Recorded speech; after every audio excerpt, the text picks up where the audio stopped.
శ్రీశ్రవణం ఛానల్‌కి చిన్నారులందరికీ, శ్రోతలందరికీ కూడాను మరొక్కసారి స్వాగతం.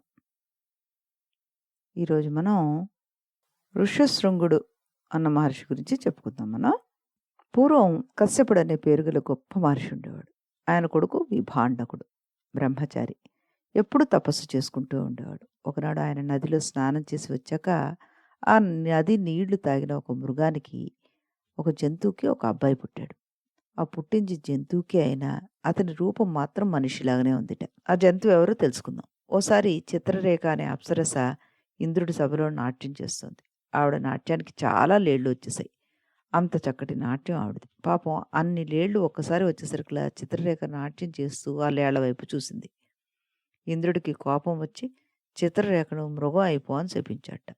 పాపం చిత్రరేఖ బాధపడింది. ఎలాగూ శపించేశాను, అది తిరిగి తీసుకోవడానికి కుదరదు కాబట్టి నీకు మనిషి రూపంలో ఒక అబ్బాయి పుడతాడు.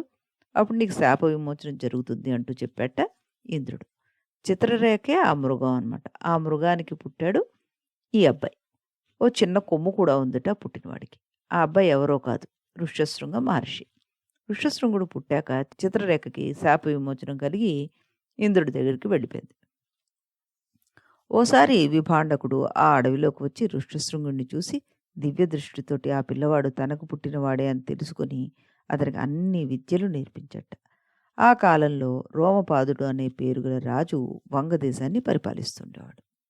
అతనికి పిల్లలు లేరు. ఓసారి తన స్నేహితుడైన దశరథ మహారాజు ఇంటికి వెళ్ళాడు.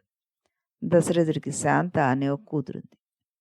ఆ పిల్లని చూసి రోమపాదుడు తాను పెంచుకుంటానని ఇవ్వమని అడిగాట.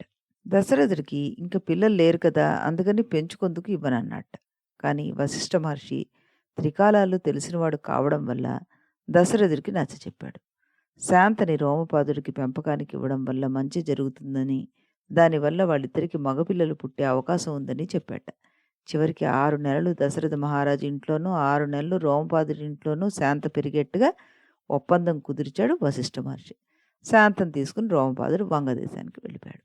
కొంతకాలం తర్వాత రోమపాదుడు పిల్లల కోసం బ్రాహ్మణులకి దాన ధర్మాలు చేయడం మొదలుపెట్టాడు. ఒక బ్రాహ్మణుడు తాను దానం తీసుకుని మళ్ళీ తన కొడుకుని తీసుకొచ్చి అతనికి ఒక గోవుని ఇమ్మన్నాడు. దానికి రోమపాదుడు ఆ బ్రాహ్మణులకి ఆశ ఎక్కువ, ఎంత ఇచ్చినాను చాలదు అంటూ నిందించాట. దానికి బ్రాహ్మణుడు తన కొడుక్కి ఒక గోవు ఇమ్మని అడిగితే, మొత్తం బ్రాహ్మణ జాతిని అవమానించావు కాబట్టి నీ రాజ్యంలో వర్షాలు లేకుండా పోతాయంటూ శపించి అక్కడి నుంచి వెళ్ళిపోయాట. రోమదత్తుడు పశ్చాత్తాపంతోటి మిగిలిన బ్రాహ్మణ్ణి సంప్రదించాడు. వాళ్ళు రోమపాదుడికి ఋష్యశృంగ మహర్షి గురించి వివరించి ఆయన్ని రాజ్యంలోకి రప్పిస్తే మంచి వర్షాలు పడతాయని చెప్పారట. రోమపాదుడు కొంతమంది వేశ్యల్ని పంపి ఋష్యశృంగుని మహర్షిని ఎలాగైనా రాజ్యంలోకి రప్పించాలని చెప్పాట. అందరూ ఆ వేశ్యలు ఋష్యశృంగుడి తండ్రి విభాండకుడి ఆశ్రమంలో లేకుండా ఉన్న సమయంలో వెళ్ళారట. ఋష్యశృంగుడు వాళ్ళను కూడా మునికుమారులు అనుకుని ఆడవాళ్ళను గుర్తించలేకపోయాడు. వాళ్ళను కూడా మగవాళ్లే అనుకున్నాడు. ఆతిథ్యం ఇచ్చాట. కొంతసేపు వాళ్ళతో గడిపాడు. మర్నాడు కూడా వాడు అలాగే వచ్చి తపస్సు చేసుకునేందుకు వాళ్ళు ఊరు రమ్మని చెప్పారట. పాపం ఋష్యశృంగుడికి ఎప్పుడూ తండ్రితోనే అడవిలోనే ఉండడం వల్ల మగ ఆడ తేడా తెలియలేదు. తండ్రి వద్దని చెప్పినా వినకుండా వాళ్ళతో వంగదేశం వెళ్ళాడు. ఎప్పుడైతే వంగదేశంలోకి అడుగు పెట్టాడో చక్కటి వర్షాలు కురిసేట. ఓనాడు ఋష్యశృంగుడు శాంతను చూసి ఆవిడని పెళ్లి చేసుకోవాలని నిర్ణయించుకున్నాడు. శాంత దశరథుని కూతురని తాను పెంచుకుంటున్నానని చెప్పాడు రోమపాదుడు. దశరథుడిని పిలిపించి శాంత ఋష్యశృంగుడి పెళ్లి ఘనంగా జరిపించాడు. రోమపాదుడు ఋష్యశృంగుడి ఆశీర్వచనంతో పిల్లల కోసం యాగం చేసి ఒక కొడుకును పొందాడు. ఆనందంతో శాంత ఋష్యశృంగుల్ని భక్తితో చూసుకున్నాడు. కొంతకాలం గడిచాక ఋష్యశృంగుడు శాంతతో కలిసి అయోధ్యకు వెళ్ళాడు. శాంత వస్తోందని అయోధ్య నగరం అంతా చక్కగా అలంకరించబడింది. కౌసల్య, సుమిత్ర, కైకేయి అనే పేరుగల దశరథుని మహారాణులు వాళ్ళిద్దరినీ దగ్గరుండి తీసుకువెళ్ళాట. దశరథుడికి మగపిల్లలు లేరని అశ్వమేధ యాగము, పుత్రకామేష్టి యాగము చేయించాడు. కులగురువైన వశిష్ఠ మహర్షి సహాయంతో పుత్రకామేష్టి శాస్త్రోక్తంగా చేయించాడు ఈయన.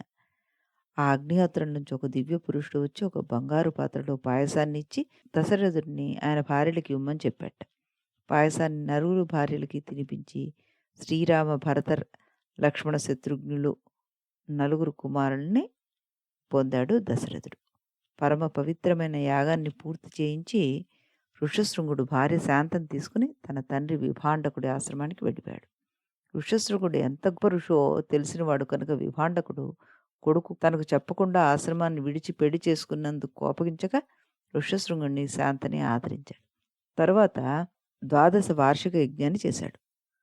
ఋష్యశృంగుడు రాసిన గ్రంథం ఋష్యశృంగ స్మృతి అనే పేరుతోటి ప్రసిద్ధికెక్కింది. దీనిలో మనకి ఆచారము, శౌచము, శ్రాద్ధము, ప్రాయశ్చిత్తము మొదలైన అన్ని విషయాల గురించి రాయబడి ఉంటుందన్నమాట.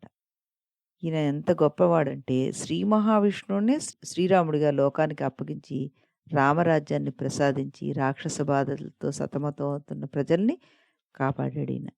ఋషశృంగుడు పిల్లలు లేని వారికి యజ్ఞాలు చేయించి వాళ్ళకి పిల్లలు కలిగేలా చేసి ఎన్నో రాజవంశాలని నిలబెట్టాడు. ఆయన ఎక్కడ ఉంటే అక్కడ చక్కటి వర్షాలు పడతాయట.